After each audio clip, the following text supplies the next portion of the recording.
भारत में आगामी 3 महीनों के दौरान सामान्य से अलग मौसम पैटर्न देखने को मिलेगा। विश्व मौसम विज्ञान संगठन WMO की ताजा रिपोर्ट के अनुसार अक्टूबर से दिसंबर 2025 के बीच देश के कई हिस्सों में सामान्य से अधिक वर्षा होगी, लेकिन उत्तर भारत में सामान्य से कम वर्षा होगी, जबकि तापमान सामान्य से ऊपर रहने की आशंका है। कमजोर ला नीना जैसी परिस्थितियां बनने से कहीं अतिरिक्त बारिश और ठंडी हवाएं तो कहीं उमस और गर्मी की स्थिति पैदा हो सकती है। यह परिदृश्य कृषि और जल संसाधनों के लिए राहतकारी तो होगा, लेकिन बाढ़, तूफान और जलभराव जैसी आपदाओं का खतरा भी बढ़ाएगा। वहीं उत्तर भारत में सर्दियों का असर कमजोर पड़ सकता है और ठंड सामान्य से कम होगी। रिपोर्ट के अनुसार हरियाणा, पंजाब, उत्तर प्रदेश और दिल्ली NCR में सामान्य से कम बारिश होने की संभावना। पूर्वी यूपी और बिहार में औसत या हल्की अधिक वर्षा हो सकती है। हिमाचल प्रदेश और उत्तराखंड में सामान्य से कम बारिश और बर्फबारी दर्ज हो सकती है। इससे पहाड़ी इलाकों में ठंडक अपेक्षाकृत कम महसूस होगी और न्यूनतम तापमान सामान्य से ऊपर रह सकता है। दक्षिण भारत में तमिलनाडु, आंध्र प्रदेश, कर्नाटक और केरल में सामान्य से अधिक बारिश का अनुमान है। पूर्वोत्तर और तटीय क्षेत्र में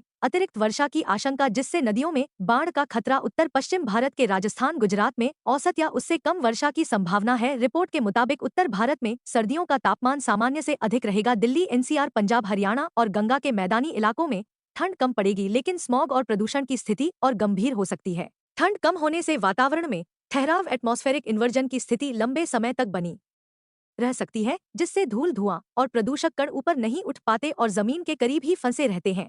इसके साथ ही पराली जलाने, औद्योगिक गतिविधियों और वाहनों से निकलने वाला धुआं मिलकर प्रदूषण को और घना बना देगा। हरियाणा से मानसून की विदाई हो रही है। मानसून की विदाई के साथ प्रदेश का तापमान भी बढ़ना शुरू हो चुका है। प्रदेश के कई जिलों का तापमान 35 डिग्री के पार पहुंच चुका है। हालात यह है कि हरियाणा में दिन गर्म और रातें ठंडी है। दिन में धूप निकलने के कारण गर्मी बढ़ गई है, वहीं शाम के समय हवा में भी ठंडक आ जाती है। रात के समय ठंड का एहसास होने लग गया है। मौसम विशेषज्ञों के अनुसार मानसून की वापसी के कारण अब हरियाणा में आर्द्रता कम होगी और मौसम शुष्क बनेगा। किसानों के लिए यह समय खरीफ फसलों की कटाई के लिहाज से अनुकूल है। वहीं भारतीय मौसम विभाग के अनुसार आज किसी भी जिले में बारिश की संभावना नहीं है। प्रदेश के 7 जिलों का अधिकतम तापमान 35 डिग्री पार हो चुका है। इनमें पलवल और नूंह में सबसे अधिक 36.7 डिग्री तापमान दर्ज किया है, जिससे दिन ज्यादा गर्म और रातें ठंडी होने लगी है।